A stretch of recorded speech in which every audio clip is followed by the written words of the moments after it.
talking about, during the break, about your involvement with interfaith groups. Could you tell us a few minutes about your involvement? Well, I think that I've always been very, very interested in spirituality, sort of as a general kind of experience. And when I began to explore spirituality as an adult, I began with what was closest to home, to my own personal experience, which was Judaism. But over the years, having learned a tremendous amount about Judaism, in some ways I've returned through interfaith work here in Atlanta, through organizations like the World Pilgrims and other organizations, to have interactions and to learn with and to travel with people from other religious traditions. So I've traveled to Israel and to the West Bank with Muslims and Christians. I've done the same thing to Spain and Morocco and Gibraltar as well, and have engaged in discussion sessions. And right now I've been involved with a group called the Muslim-Jewish Dialogue, in which we have watched a series of films that chronicle the history of Jewish-Muslim relations. And now we're continuing that process with, we're looking into doing joint study sessions, studying Jewish and Muslim texts and traditions and customs, and seeing how they are similar and in what ways they may be different. Interesting. Well, that's what we're going to talk about in the second part, which means that I'd like us to focus on the question of moral teachings of religions, laws of religion, and social teachings of religions. So, just in a few words, if you could tell us your perspective of moral teaching from your perspective. What do you see as the main moral teachings in Judaism? Well, I guess and other faiths, if you want. I guess we could start with what is often referred to as the Golden Rule, which we find in the Torah in the book of Leviticus, chapter 19, where God says, "Love your neighbor as yourself." So we find it in that form there, and then in the positive, and then we find it in the negative formulation in the Talmud when Rabbi Hillel says, is teaching someone the whole Torah while he stands on one foot, and he says, "That which is hateful to you, don't do to anybody else. That's the whole Torah. The rest is commentary. Now go learn." So you've read this. You've studied this yourself. Now the fact is that while that may be a basic principle, morality is a very, very complicated issue because we don't really have absolutes. I mean, even in Judaism, we can say that, well, life is the highest value. Life is the highest value. Preserving human life is the highest value. And yet, the rabbis talk about certain exceptions, if you will, to when, if a person's life is being threatened, and they're being told to, unless you do X, Y, or Z, I'm going to kill you. There are three situations that the rabbis identify. One being, if somebody's threatening to kill you and says, unless you kill this other person, I'm going to kill you, you have to allow yourself to be killed rather than killing somebody else, taking someone else's life to save yours. So that's one. Another one is idolatry, worshiping and serving idols. And the third is sexual immorality, whether it's adultery or incest. Again, if somebody says, either commit these acts of adultery or incest, or I will kill you, you would have to allow yourself to be killed.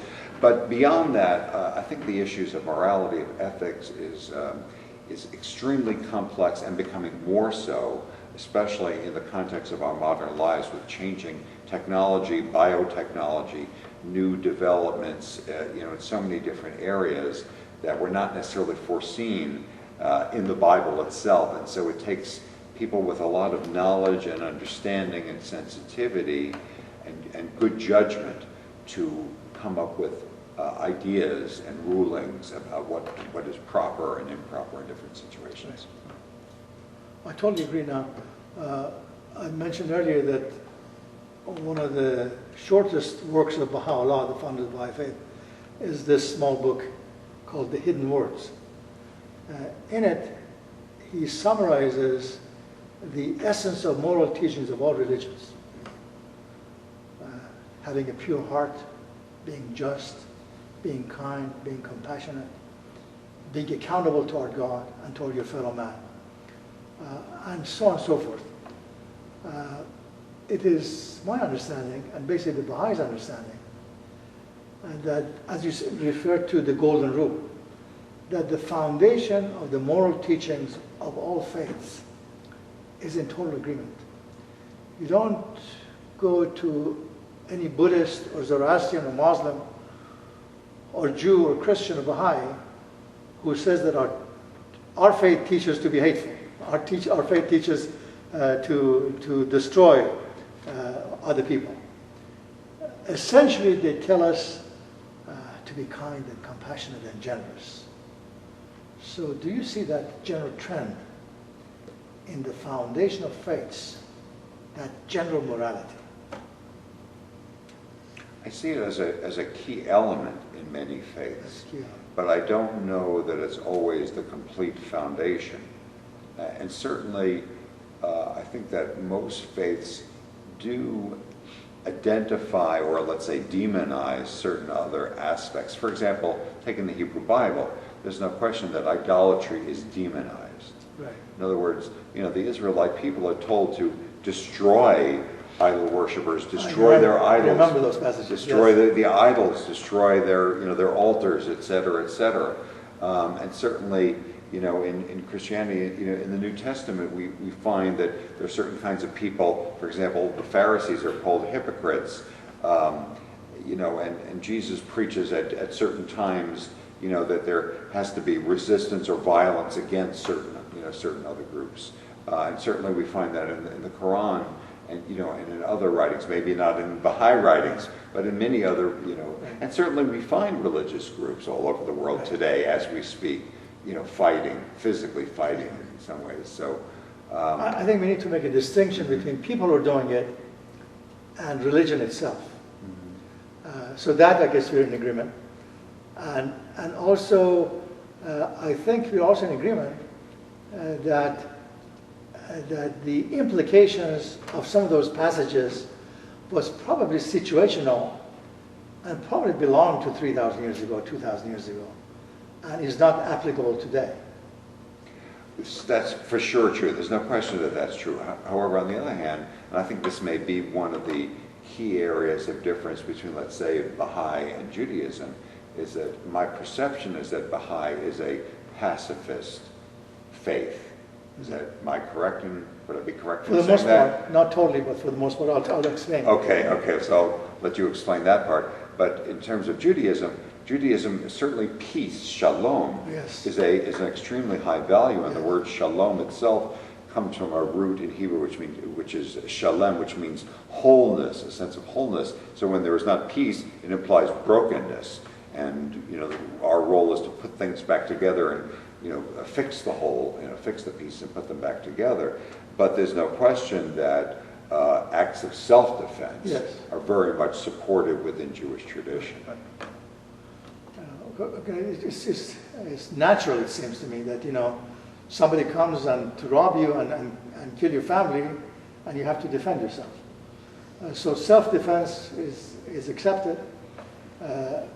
But then on a global level, and I think this is where Baha'u'llah talks about progressive revelations, which means that from the Baha'i perspective, from Baha'u'llah's perspective, there is absolutely no difference between Jesus or Moses or Baha'u'llah or all these others. Because he says that if they came from that source of light, which is God, they could not have been in conflict. The only difference is the time. 3,000 years ago is much different, 2,000, 1,000, even now. Therefore, the implications of that violence that we see in some of those scriptures is different. What Baha'u'llah writes about is that at this stage of human progress, we need to work for peace, and in working for peace, ultimately there should be a federation of nations. Just the same way that we see the US and the 50 different states.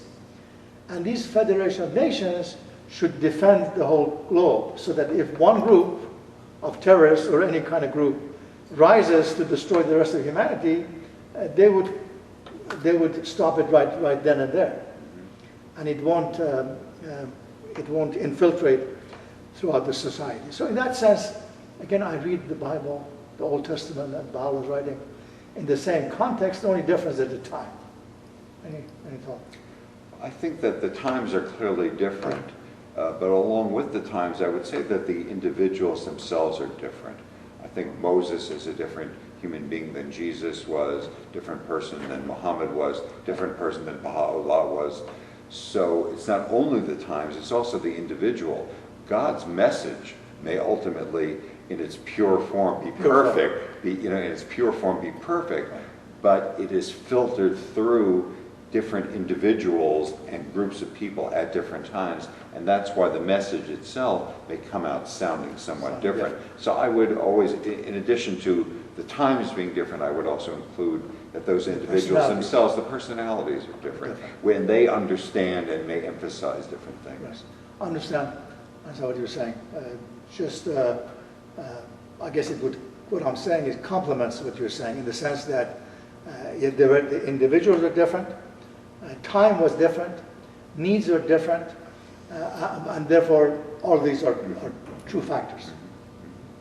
Okay, so I guess we have an understanding that in the golden rule part, in general, the foundation of the moral teachings of all religions serve the same purpose, which is to bring us all together and to bring peace to mankind.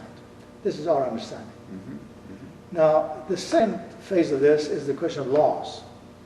How do you see laws in Jewish tradition, and how do you practice it? Judaism is essentially a legal, law-based religion, and the Torah, the 5 books of Moses, is sometimes referred to as the law. Right. And it was the law that Moses gave, or really that God gave, but through Moses. And we have a tradition of rabbis and scholars and other people who throughout history have interpreted those laws. So we have the ways that they're written down in the book, in the Torah itself, but then we have how they have been interpreted, understood, adapted to different situations, different times in history, different contexts, that they've had to be tweaked and changed, and new situations arising.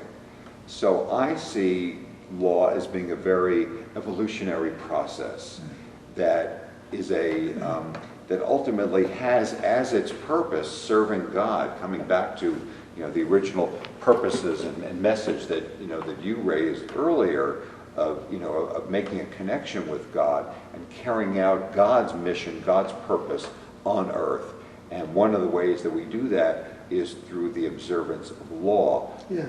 But a major part of the observance of law is also the human interpretation of the laws, of what the laws mean today and what they will mean 50 years from now, etc. That each generation has to be looking at the laws and understanding it in the light of new knowledge, new findings that we discover, whether in science or medicine, technology, etc., or just human relations, new things that we learn. Let me give you a few specific laws that I'm thinking about, like the law of prayer or fasting.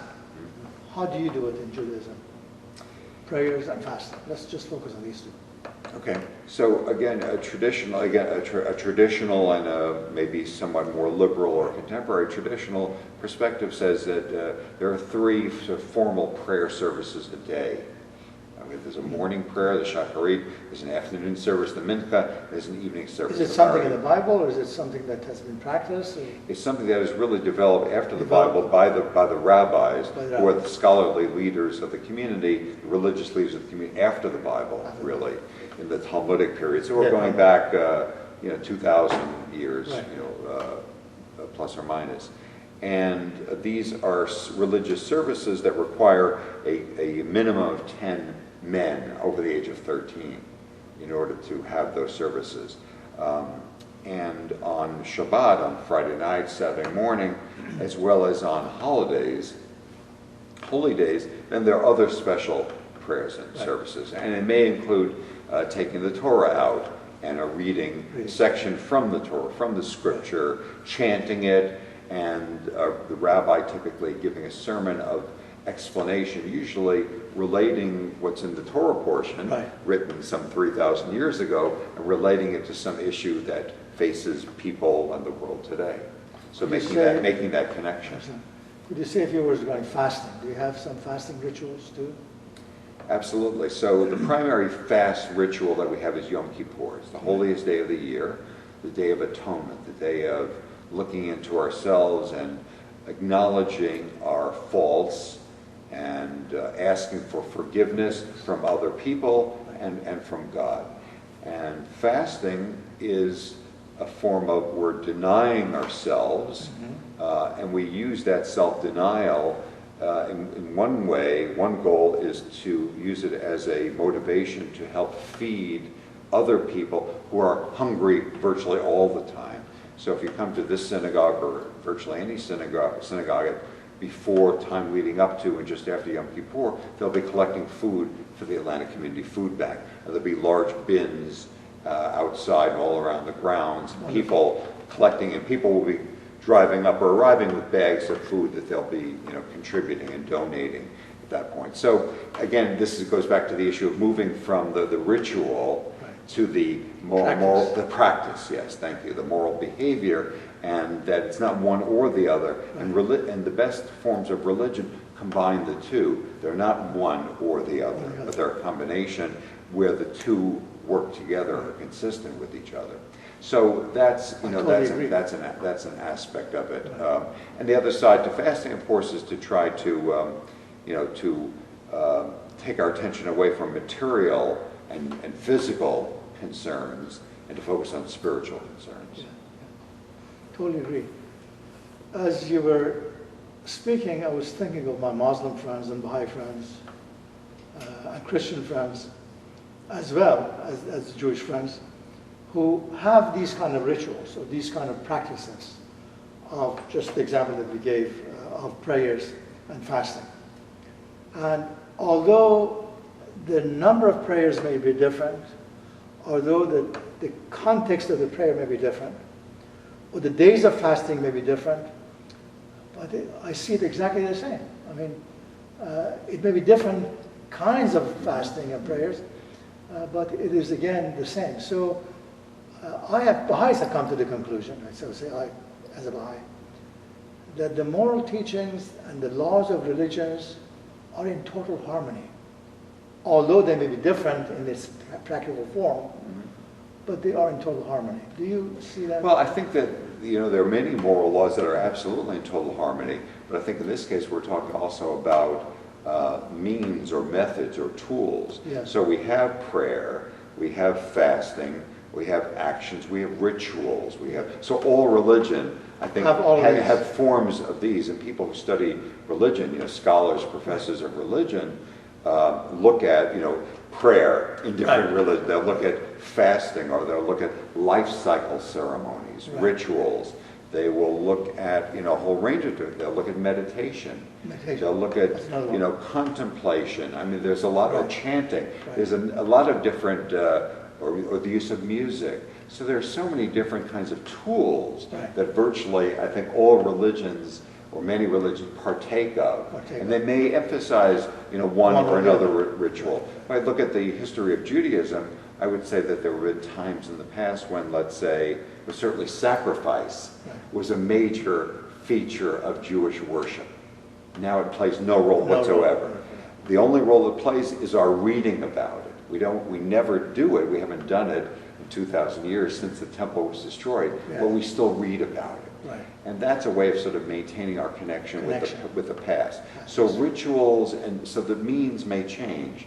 Today instead of fasting, we emphasize more prayer, and the service of the heart and the service of the lips, as opposed to the service of animal sacrifice, for example. So we don't do that anymore. Understand. It brings us to the last major question of our discussion, and that is what Baha'u'llah called the social teachings of religions. And according to him, there's perfect harmony, variation in practice, but perfect harmony between the first two that we talked about. But then social teachings are different, and he says need to be different. I'll give you the examples, and I'd like you to give feedback. Like the question of equality of men and women, the question of racial equality, the question of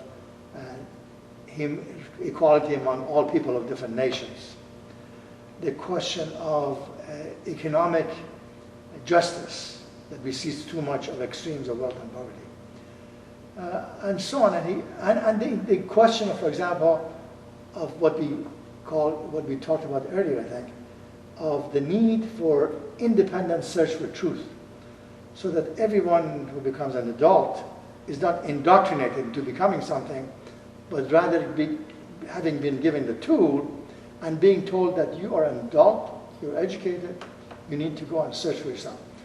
Baha'u'llah calls these the social teachings of this age because humanity is reaching the age of maturity. What are your thoughts with regard to social teachings of religions in general? Well, again, yes, I agree, and I think it's because this time reflects a more global awareness. You know, we talked about the differences between today and times in the past, so we are much more aware of people who are different than we are, and we have that kind of communication, and we relish in travel and exploring and learning about different cultures. If they were all the same, there would be no real interest in that. It's the fact that they may be different, different kinds of food, for example. Unity and diversity. Exactly, unity and diversity. Which is fine. Yeah, I mean, one of the title of one of my favorite books is by Rabbi Jonathan Sachs, The Dignity of Difference. Dignity of difference. That being different enables, enables one to establish a certain dignity and respect for difference and identity, et cetera, et cetera. And that's been a major element and lesson of Jewish tradition, teaching of the Jewish experience, is because Jews have virtually always been a minority.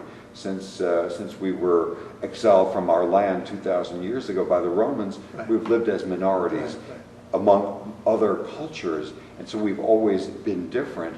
And yet we have always insisted on our right to be different, and not to just assimilate and merge and disappear and become just like everybody else.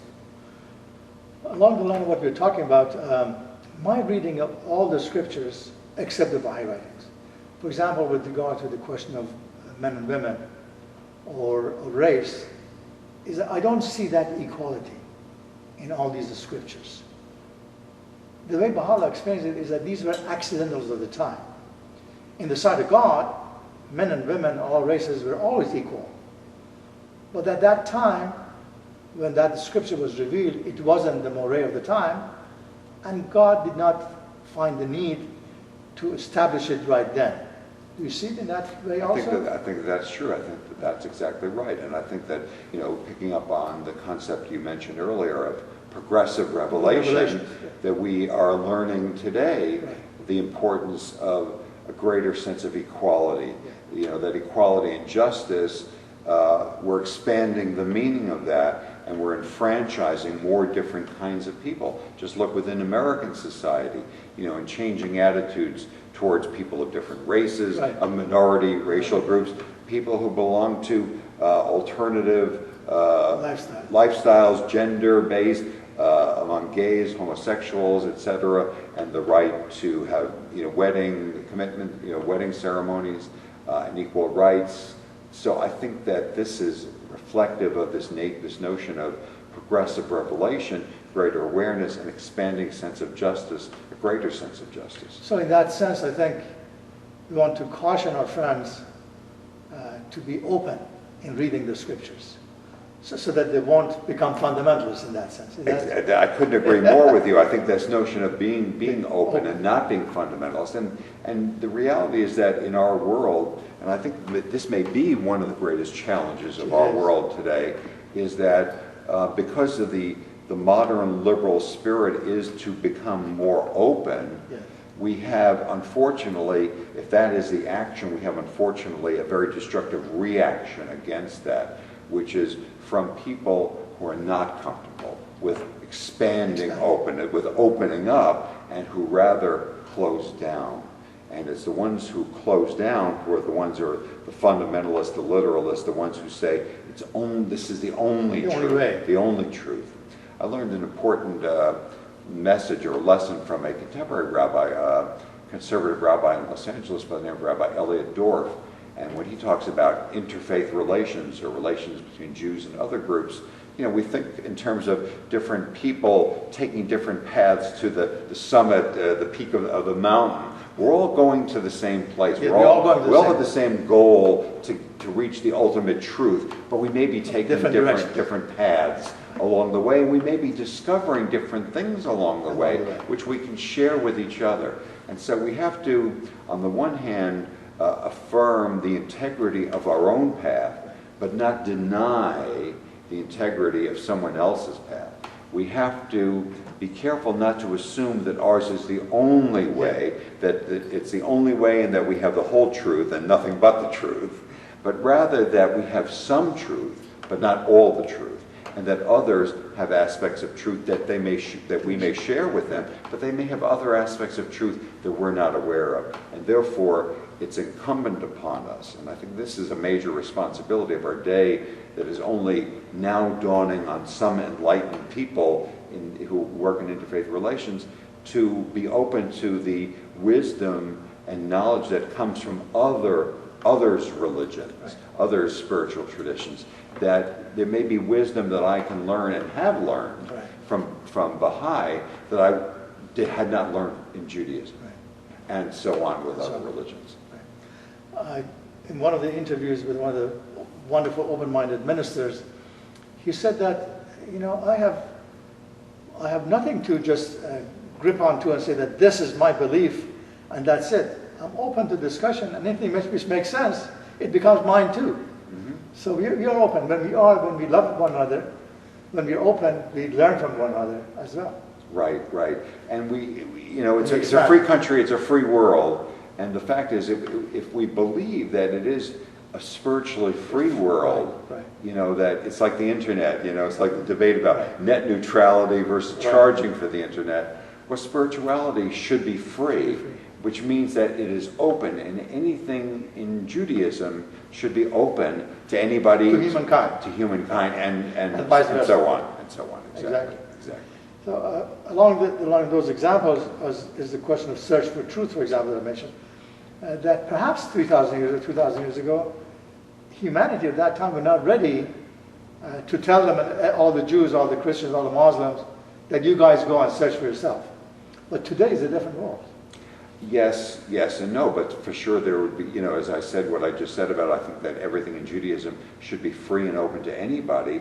My guess is that a large number of Jews, I don't know if it would be a majority or not, would disagree with me. Right. They would say, this is Jewish, right, and nobody else is allowed to do it.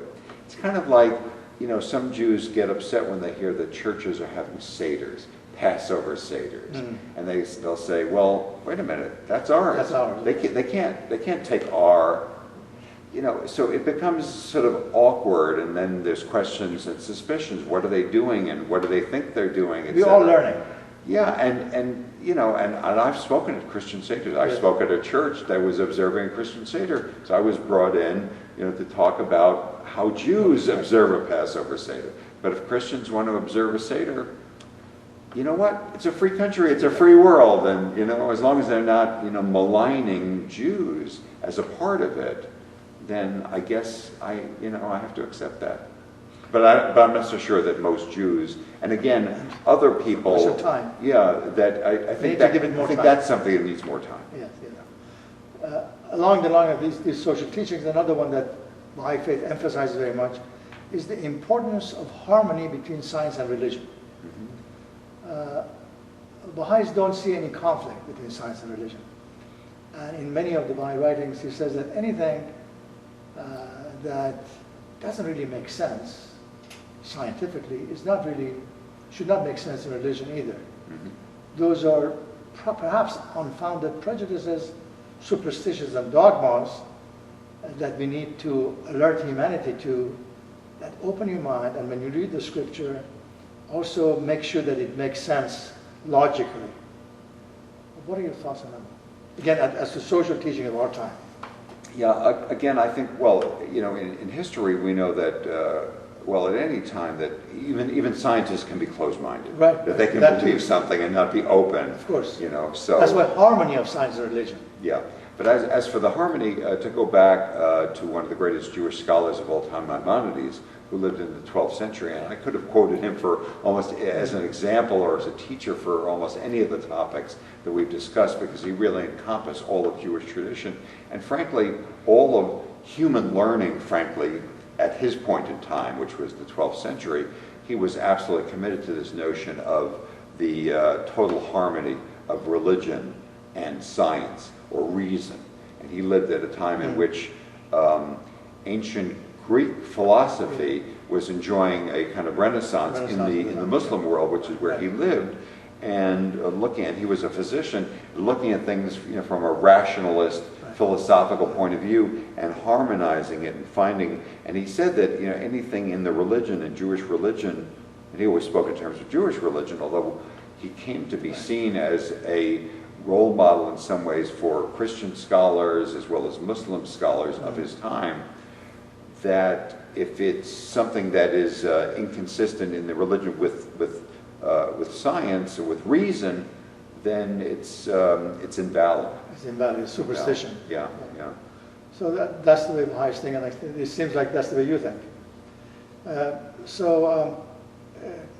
I have just one more thought, and that is that I know there are many prophecies in all the different religions, including a lot of prophecies in the Old Testament, in Torah. How do you see prophecies? How do you read them? What do you think of them? Prophecies of return, prophecies of the Lord of hosts coming, and things of that nature. The Torah, the Tanakh, obviously has books called the prophets, and there are various different prophecies, and the future. And again, prophecy, can be understood as moral warnings against people. So typically, the way that they are revealed in the Tanakh is a prophet coming to a king or to a people and saying, if you don't do X and Y, if you don't reform your behavior, the following bad things are going to happen. That's one kind of prophecy. That's one kind of prophecy, that they're making a prediction of consequence. Thank you. Exactly. But then the greater prophecy of Moses saying some kind of return, for Christians some kind of return. When I read the scriptures from across the globe, all of them speak about some kind of return. What are your thoughts on that? But then at the same time, the followers of religion usually see the religion as the finality, as the final word of God, that it will last until the end of time, when there is judgment and resurrection and things like that. How do you see all those kind of writings?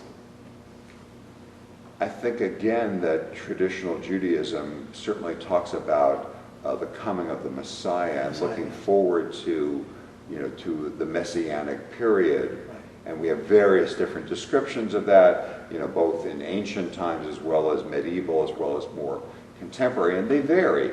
There are different, different thoughts, different ideas about that, and of course, again, we don't have a definitive answer to it, because as far as Judaism is concerned, the Messiah hasn't come. That there is a sense about that there will be some kind of perfection of the world. So I think my personal view is that we have to work towards it, and that it is up to us to help bring on that messianic age, that we are part of our role in this world. This goes back to the question you asked me earlier about our purpose of refining our character, that process is a step in our personal contribution towards perfecting the world. So we're both trying to perfect our character, and that's part of trying to perfect the world. And it's a step, it's a process, and we have that goal of that perfect world somewhere into the future. And do I believe it's absolutely going to happen? Well, I don't know. But what I would say is that I do believe absolutely that we have to work towards it. We have to work towards it. And this is working toward, I guess, reading the New Testament, is it? That working for peace on earth as it is in heaven? Or something along those lines? That this is something that you said humanity should work on. We should work on our to become perfect, to work toward perfection until we reach that point. Let me just share with you the Baha'i perspective along those lines, just what you're saying. But Baha'u'llah explains that there's one God, that we agree. But Baha'u'llah also explained that there's really one religion. I guess in many ways, Interfaith is coming to that realization. In the name of Moses and Jesus and Muhammad and Buddha and Baha'u'llah. And these manifestations have come progressively in order to guide us based on our capacity of the time until we reach that ultimate peace on earth as it is in heaven, when we become more God-like. That is the hope. Yes, that's it. You were just saying that I've brought a few books and I've just sort of refreshed my memory on them and shared some thoughts with you. And I'd like to, for the kindness of you having this interview, I'd like to present to you one of these 5 books. I'll give you the title. One of them is written by Adam Hamilton, Making Sense of the Bible. And his main thesis, he's a Methodist minister, his main thesis is that the Bible was written in the course of 1,400 years. If we take it literally, we'd be in trouble. We need to reflect on it and to see what makes sense for today, what doesn't make sense. So this is his thesis. This guy, Danesh, wrote this book, The Psychology of Spirituality, that he speaks eloquently. He was the rector of a Baha'i university in Europe. He talks about the spirituality in general. Another one is Baha'u'llah's teachings on the spiritual reality, which is the other book I wanted to present with you. And the next one is the smallest book of Baha'u'llah, which is this, the essence of moral teachings of the Baha'i, of all faiths. And he calls it the hidden words. So I'd like to present you with any one of these books. So which one would you choose? You know, maybe I'll go with this one because I have also heard of him. It's a very good book. And as I mentioned to you, I enjoyed reading it. I read something else by him. Somebody shared another book by him. Very open-minded person. Yeah. So thank you. Thank you again. Okay, thank you. Thank you very much. Thank you very much.